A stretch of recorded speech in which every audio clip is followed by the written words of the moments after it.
Hi everyone, and welcome back to my channel. If you're new here, my name is Elizabeth and I run the blog lifefromtheviolasection.com, where I share my favorite practice tips, general advice, and tech for musicians. Last week, I went on vacation to New York. It was a great time, and I went to the Metropolitan Museum of Art and got to see a lot of cool instruments, including their musical bodies exhibit and just the general musical instruments exhibit. So I wanted to share some of those cool things that I saw today with a little bit of my backstory and ideas about those things. If you'd rather not hear my thoughts and just kind of peruse the museum at your own pace, please feel free to just mute this video and put on your own cool, relaxing museum music and just take a look at everything at your own pace. But I will be providing my own insights. What you're looking at right now is a beautiful painting by Reinhold. I used to look at this painting every week at my piano teacher's house in her studio, so it was really, really fun to see that here at the museum. It was a lot larger than I expected, which was kind of a theme with a lot of the paintings. They're also large. It's really cool. Then here we have some mensural notation, which I've always wanted to see, and just the vividness of the colors and the gold, even, so many centuries after it was drawn, is just so beautiful. That was really cool.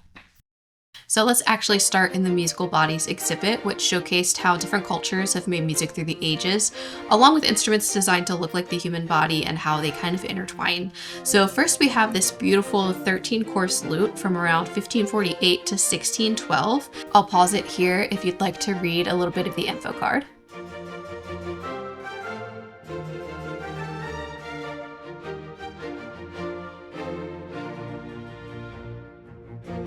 Even though this instrument probably has over 30 strings, they're tuned to 13 different pitches. This was made and would have been played towards the end of the Renaissance era into the Baroque era, so at this point the lute was mostly playing basso continuo parts. This one has movable frets, which I always think are so cool. There's also a bass extension on the neck of this one to help the lower strings resonate, fully and correctly. Next, we saw a shoe violin from the 19th century. These were made from real wooden shoes and became pocket fiddles and folk instruments. There's even a tale that Paganini was gifted a sabot, which is this wooden shoe. He took it to a luthier to transform it into a violin and ended up performing and writing some of his fantasies on it. So that was a cool little anecdote that I found when I was researching a little bit more on shoe violins.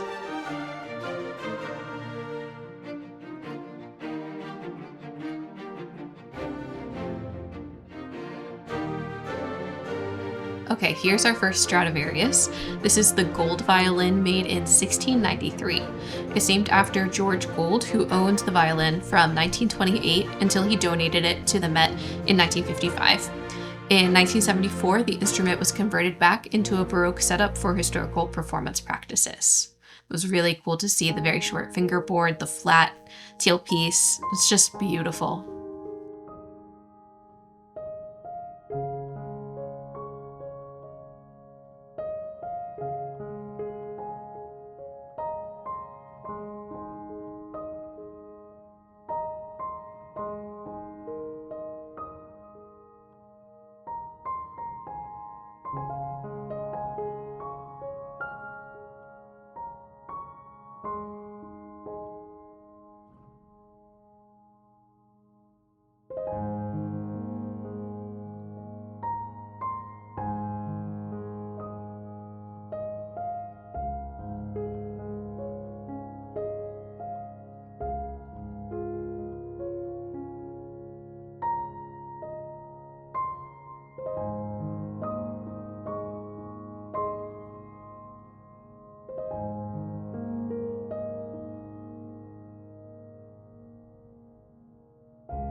Here's an interesting instrument. This is a Stroh violin from the early 1900s. These were violins made without typical resonant bodies, but instead with a horn that amplifies the sound. They were never super popular with the general public, but they were used often in early audio recordings because the microphone technology at the time picked these sounds up better than the traditional acoustic violin sounds. It was really cool to see one of these in person.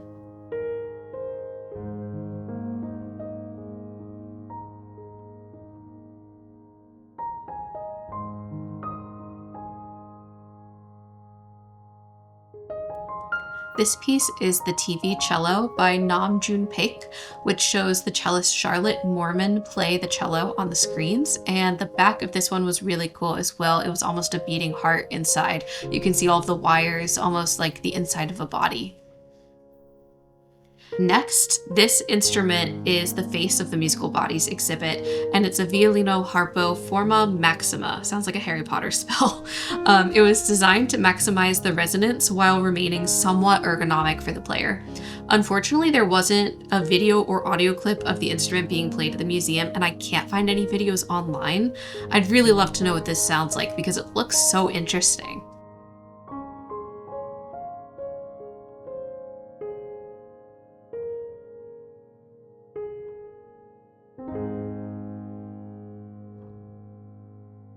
And here is a little look at the scroll. Hold on, sorry, there's a theremin. Okay, here's a little look at the scroll and like the size that it takes up. It's really interesting. Now this one is a Lira da Braccio from 1511.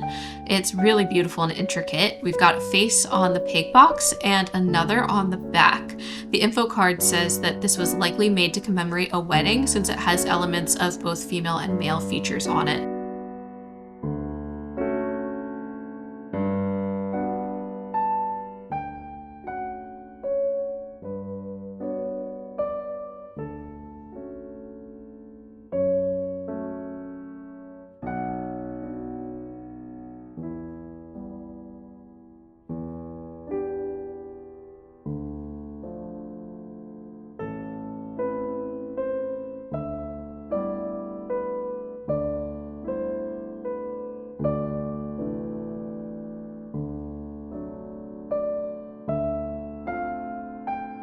I really wish our modern instruments had more unique features because they're as much art pieces as they are tools.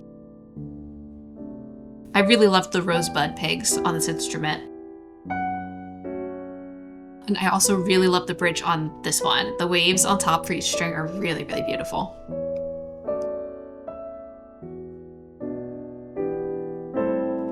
Here's a really beautiful viola da gamba from the late 1600s.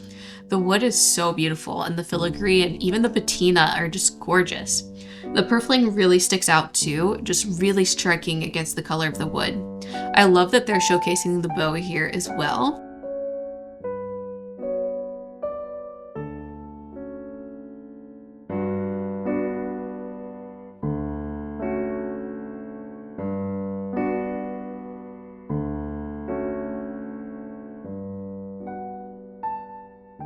There's also some beautiful carving where the neck meets the body, and the movable frets, again, are just so cool to me. This instrument also has a face. This time we've got the full head as the scroll.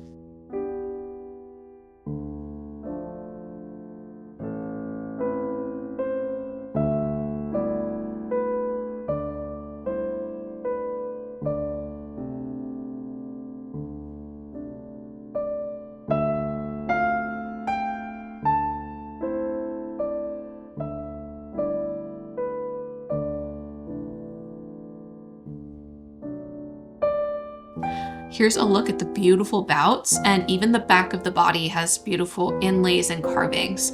Those carvings on the scroll are just so incredible.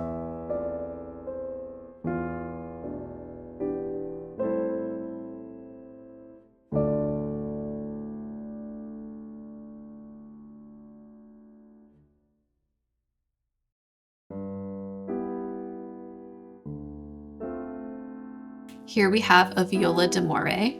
I love the shape of this instrument, especially the end of the fingerboard, which I'll get to here in a moment. You can see all of the sympathetic strings on it. So the end of the fingerboard has a heart with an arrow through it carved in it. Then if you look up at the scroll, we have Cupid blindfolded. So it's really playing on this theme of love. All of those tuning pegs up there at the top are insane. Like, imagine walking into a rehearsal, like running late and your instrument's out of tune. That would be such a nightmare, but the shape of this instrument is just so unique, and all those tuning pegs are just really crazy.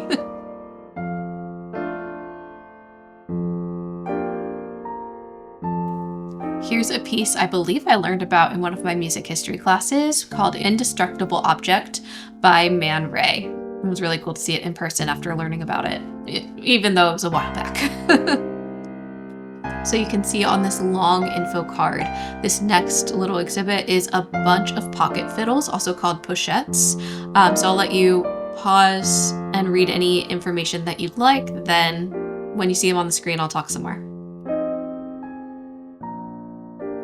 So these were played by dance teachers who visited aristocratic homes.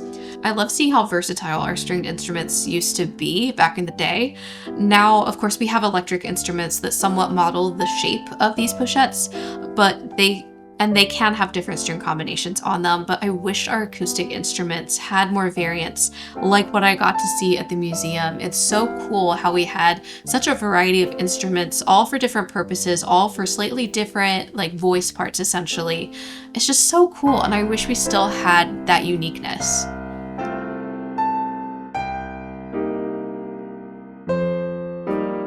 Now we're moving on to the Met's just general musical instruments exhibit. First, we have Stradivari's Francesca violin. It's just a beautiful instrument. Loved seeing it.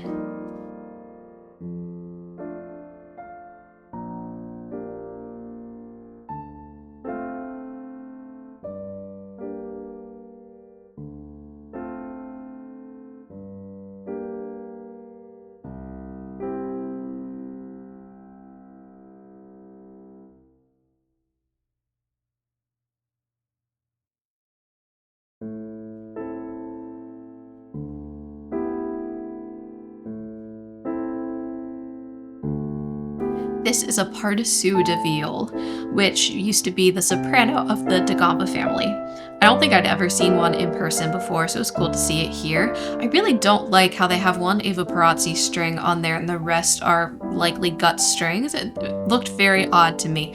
But what I did really like was that different colored accent wood on the side. That was pretty at least. Here we have a scroll with a lot of personality. This is on a bass viol, which is one of the closest instruments they had to an actual double bass. They actually didn't have any basses in this whole instrument exhibit, between the two instrument exhibits really, which was a big surprise and a letdown. So it was at least nice to see this, but I wish they had more bass representation. That was honestly really weird. Next to that is a guzla from Serbia from around 1930. Unfortunately, I didn't get a picture of this info card or the information for these other instruments from Central Asia, but they are so interesting and so intricate. I really especially loved this horse-headed fiddle from Mongolia. It's just so beautiful and vibrant.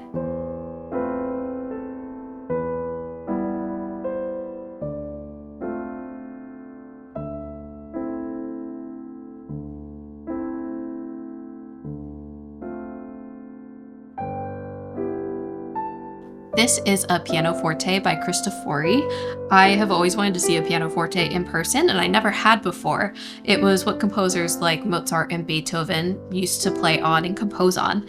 As I always tell my piano students, the pianoforte has no pedals, as you can see here. So I generally tell my students to use very minimal to even no pedal when they play Baroque and classical music, just as an inspiration of those instruments that they played on back then.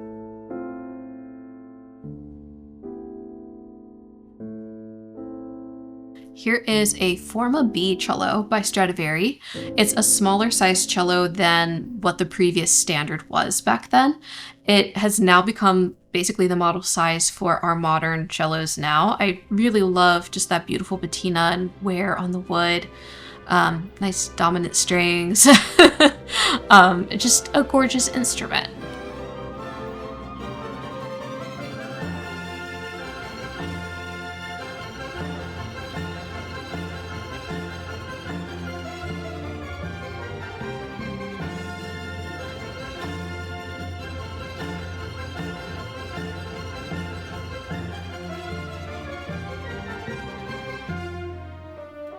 Next is the Antonius violin from Stradivari's Golden Period.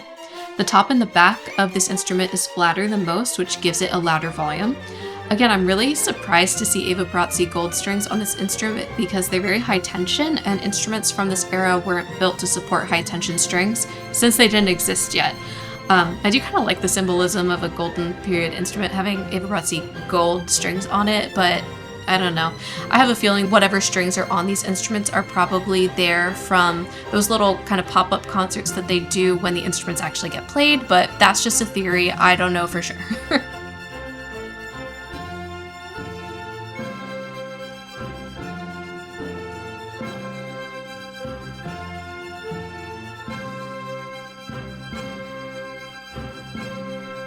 Okay, this one is really exciting for us violists. This is a viola by Jacob Stainer from 1660 in its original body size of 17 3/16 inches. This allowed for a much more optimal resonance than our violas have today, but it was a lot more difficult to play. As viola repertoire became more demanding, violas were made smaller and older ones were even modified. I loved seeing this viola. It was enormous in person and it was so cool. There's a really great recording of this instrument on the Met website, which I'll link in the description and on my blog. You can really hear the open, deep resonance in that recording.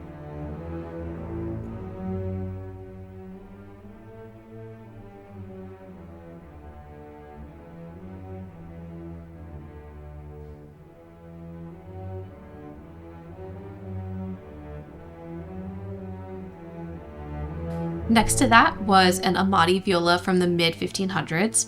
I couldn't find any information on this viola online, but the info card at the museum said that this is one of the oldest surviving violin family instruments, and that this was the start of Amati's standardized violas. I wish I could tell you the size of this viola, but since I can't find anything online and the info card didn't have that information, I just can't. But it did seem kind of large in person. Also, it was just beautiful, and I was so happy for some viola representation. I also love that little black outline on the button on the back. And then here's a picture of me with both violas. Since they're both in front of me, you can't fully get a sense of the size, but they were large. But I was just so happy seeing these. It was so cool.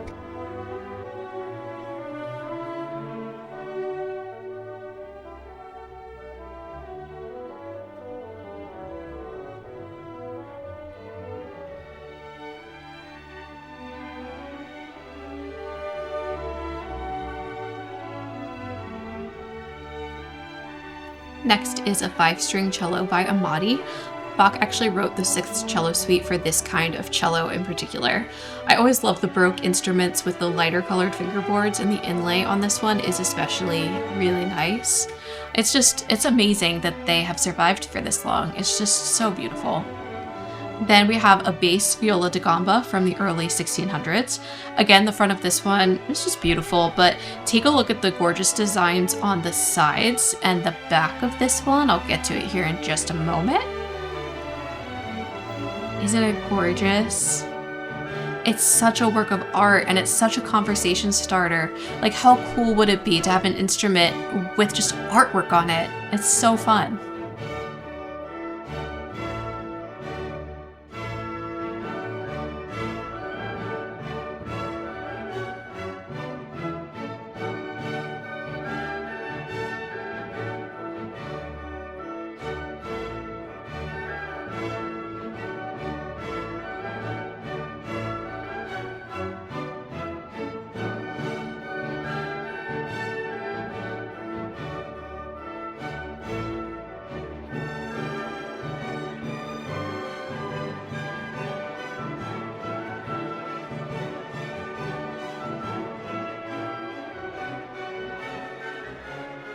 Last but certainly not least is Amati's Ex-Kurz violin. This is a super famous instrument. It has a couplet painted on the ribs, and it was likely made to celebrate a royal marriage in 1559. Just taking a look at that beautiful instrument. So nice. So here you can see some of the letters. They were really difficult to read on this side, but in a bit I'll go to the other side where you can see it a little bit better. I love just that beautiful shape on the back. Such a nice little floral element. And then The pegs are just gorgeous, and I love the little gold detailing on the back of the scroll. It's so intricate, it's so beautiful. So now you can see that couplet a little bit better on this side. Alright, that was my experience at the Met last week. I hope you enjoyed just perusing the musical instruments with me. I didn't include every single thing that I saw in this video, but if there's something I missed that you love here at this museum, please let me know. And if there are any other really great musical instrument galleries in the US, especially on the East Coast, please let me know, because I'd love to see more. It's just so awe-inspiring seeing these old instruments and just seeing that they're still in such beautiful condition. It's really exciting. So I hope you enjoyed today's video. I'll be back with a more normal one next week. Thanks for tuning in, and I hope you enjoyed seeing such beautiful instruments. Please subscribe, and I will catch you next week.